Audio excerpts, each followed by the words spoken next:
L'article interdit la psychiatrie comme arme politique. Fanon rédige plusieurs textes scientifiques décrivant les effets de la torture sur la psyché algérienne. Ces articles sont censurés par les autorités françaises. Pourquoi? Parce qu'ils révèlent l'inavouable, que la psychiatrie coloniale n'était pas une médecine, mais un instrument de contrôle social. Fanon devient trop dangereux. Il voit trop. Il comprend trop. La démission, un acte politique. En 1956, Fanon rédige sa célèbre lettre de démission. Il y déclare « Je refuse de soigner pour un système qui rend les gens malades ». C'est l'un des textes les plus puissants de sa carrière. Il accuse directement l'armée, l'administration, les structures mentales du colonialisme, la psychiatrie coloniale elle-même. Il quitte son poste. Il quitte la France. Il rejoint la révolution algérienne.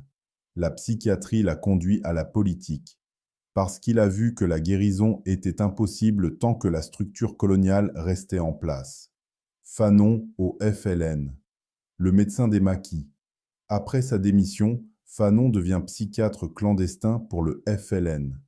Dans les maquis, il soigne des combattants blessés, des enfants traumatisés, des femmes mutilées, des populations civiles bombardées. Il organise des évacuations, des soins mobiles, des réseaux médicaux improvisés. Il a parfois tellement peu de matériel qu'il pratique des opérations avec du matériel rudimentaire. Pour les combattants algériens, Fanon n'est pas un intellectuel étranger. Il est un frère, un médecin qui met sa vie en jeu pour les leurs.